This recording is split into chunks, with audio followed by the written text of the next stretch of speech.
우리 역사를 사랑하시는 대한민국 국민 여러분들 안녕하십니까? 한국사 전문가 설민석입니다. 자, 이번에 명량이라는 영화를 통해서 여러분들을 찾아뵙게 되는데요. 이 명량해전은 배경이 임진왜란 아닙니까? 일단 임진왜란 보고 영화 이야기를 풀어보도록 하겠습니다. 임진년에 외인들이 난을 벌였다. 그래서 임진왜란인데요. 자, 지도 한번 보실게요. 자, 중국이 있고 우리나라가 있고 이렇게 일본이 펼쳐집니다. 여기는 일본을 주목을 하셔야 되는데요. 100년 동안 자기들끼리 치고받고 있어요. 이걸 전국시대라고 그럽니다. 당시 또요토미 히데요시가 그 조총으로 통일합니다.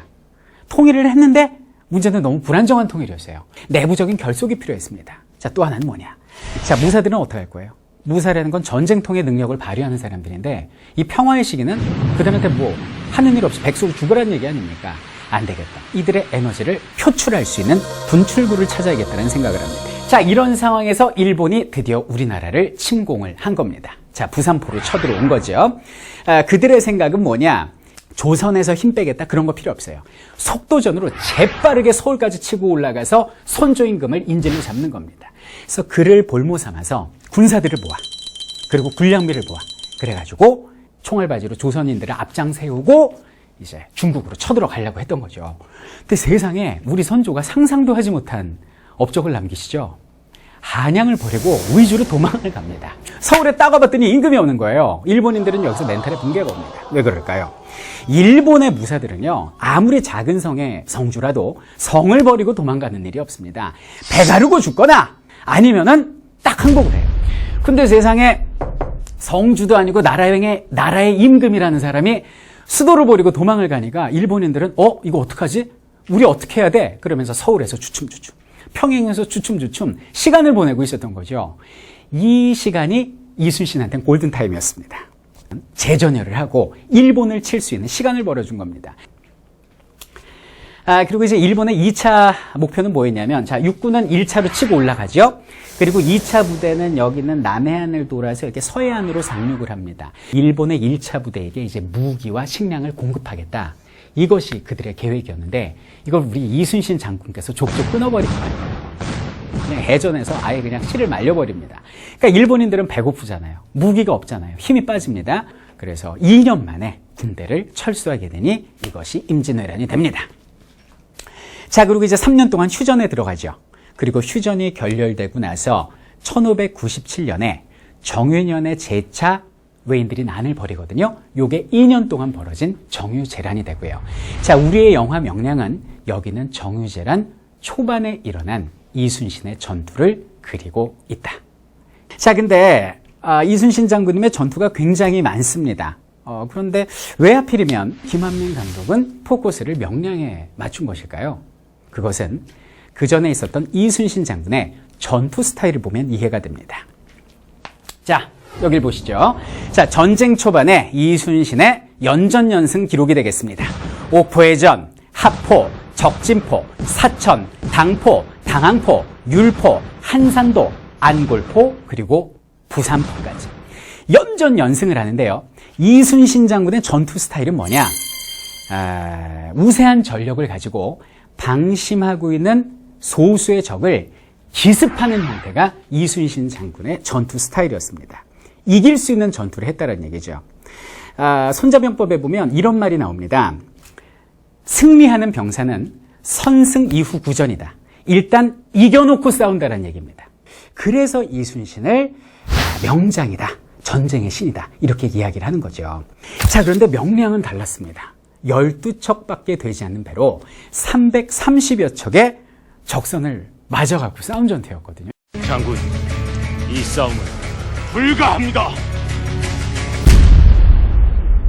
이건 불가능한 전투 아닙니까? 근데 실제 이 전투에서 이겼다라는 거 아니에요. 이건 말도 안 되는, 내가 볼 땐 세계 7대 불가사이다, 이렇게 보시면 되겠습니다.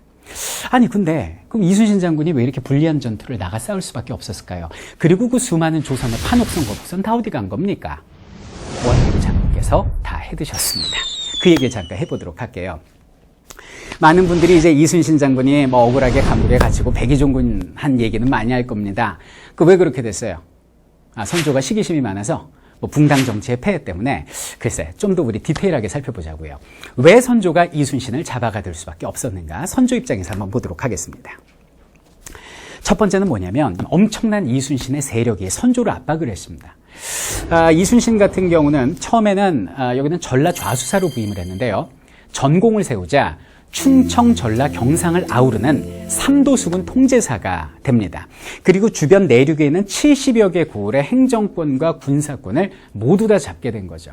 백성들은 이순신 근처에 가면 안전하다고 그래서 모든 백성들이 구름처럼 몰려들게 됩니다. 그러니까 선조는 어떻게 돼요? 굉장히 예민하거든요. 의심 많고 시기심도 많은 사람이에요. 본인은 의주로 도망가려 했던 비겁의 아이콘으로 백성들한테 낙인 찍혀 있는데 이순신은 무슨 왕처럼 해상 왕국을 만들고 거기에 왕처럼 군림하고 있는 것처럼 보인 거죠. 밖에 외가 적이라면 안에는 이순신이라는 또 하나의 적이 서서히 크고 있다라고 선조는 압박감을 느꼈던 것이죠. 자, 또 하나. 선조 입장에서는 굉장히 오만하고 방자한 장수라고 생각을 했습니다. 선조의 아들이 누구냐면 영화로 나왔던 광해예요. 광해가 이제 전장을 뛰어다니면서 의병을 진두지휘하는데 이순신한테 편지를 보냅니다. 묵과를 실시할 테니까 장군은 병사들 좀 뽑아가지고 오세요. 이순신이 뭐라 그러냐? 지금 전시 상황입니다. 제가 갈 수 없으니까 한산도에서 제가 묵과를 치르겠습니다. 이렇게 얘기를 합니다. 여러분들, 묵과 과거 시험은요, 임금님이 주관하는 시험이에요. 이거를 선조나 광해군 입장에서는 어떻게 받아들일 수 있겠습니까? 위협으로 다가왔던 겁니다.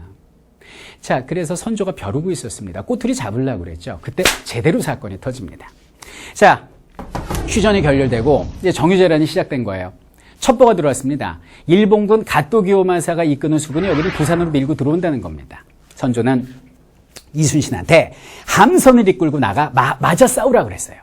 여기에 이순신이 거부를 합니다. 이유는 뭡니까?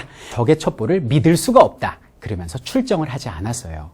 근데 문제는 뭐냐면 정말 갓도기요마사가 치고 들어온 거예요. 그래갖고 우리나라에 상륙을 해버립니다.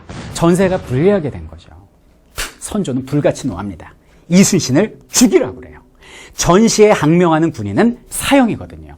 그래서 이순신 장군이 끌려 올라가서 고문을 당하시고 감옥에 갇히시고 백의종군을 당하신 겁니다. 자, 그럼 새로이 삼도수군 통제사로 온 게 누구냐? 원균이었습니다. 원균 처음에 큰 소리 쳤어요. 내가 가면 부산포 가서 외놈들 쓸어버리겠습니다. 그리고 딱 왔는데 어려움에 처하게 됩니다. 왔더니 막상 와봤더니 이순신 말이 맞는 거예요. 부산포는 너무나 위험한 지역이었어요. 자, 임금은 나가 싸우라고 그러지 나가면 죽을 것 같지. 그러니까 안 나가고 머뭇머뭇한 거예요. 그러니까 임금의 명령을 받은 도원수 권율 장군이 와서 왜 안 나가는 거야? 이거 엎드려 그래가지고 부하 장군들 보는 앞에서 그냥 곤장을 때려버리는 거 아닙니까? 오늘날로 따지면요, 합참의장이 해군 참모총장 엎드려 뻗쳐 시켜놓고 몽둥이 찜질한 거하고 똑같아요. 지금 전시 상황에 뭐예요? 그럼 우리나라 수군의 사기는 뭐가 되겠습니까? 그래서 원균 장군은 어쩔 수 없이 이제 출정했다가 부산 칠전량 바다에서 대패한 거 아닙니까? 선조는 생각했습니다. 원균이 패했어?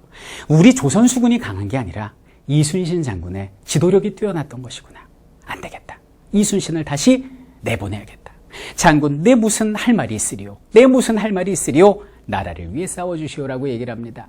자, 나라는 이순신을 버렸지만 이순신은 나라를 버리지 않습니다. 알겠습니다, 전하. 그러면서 삼도수군 통제사로 다시 왔어요. 왔더니 세상에 12척 남은 게 답니다. 선조가 조심스럽게 편지를 보내옵니다. 장군, 좀 승산이 없을 것 같으니 육군하고 합쳐서 싸우면 어떻겠어? 권율 장군하고 힘을 합치시오라고 얘기를 합니다. 이때 이순신 장군이 불후에 명언을 남기시죠. 아직 신에게는 12척의 배가 남아있사옵니다. 자, 승산이 없는 전투입니다. 이순신 장군님도 사람인데 얼마나 두려웠겠습니까? 근데 영화에서 그는 이렇게 말씀하십니다. 두려움을 용기로 바꿀 수만 있다면. 그리고 병사들을 모아놓고 이렇게 말씀하시죠. 병법에 이르기를 반드시 죽고자 하면 살고 반드시 살려고 하면 죽는다 하여도 또 한 사람이 길목을 지키면 1000명도 두렵게 할 수 있다 했는데 이는 오늘의 우리를 두고 이른 말이다. 두려움에 맞서는 자 역사를 바꿀 것이다 라고 말이죠. 저는 시나리오를 읽었는데요, 굉장히 감명 깊었습니다. 마치 제가 417년 전으로 돌아가서 그 진도 앞바다 산 위에서 백성들과 함께 실제 전투를 바라보는 듯한 착각을 느꼈습니다. 자, 그날 그 현장에서 과연 어떻게 우리가 승리할 수 있었을까요? 영화를 통해 확인해 보도록 하겠습니다. 12척의 조선대, 330척의 왜군, 역사를 바꾼 위대한 전쟁이 시작됩니다.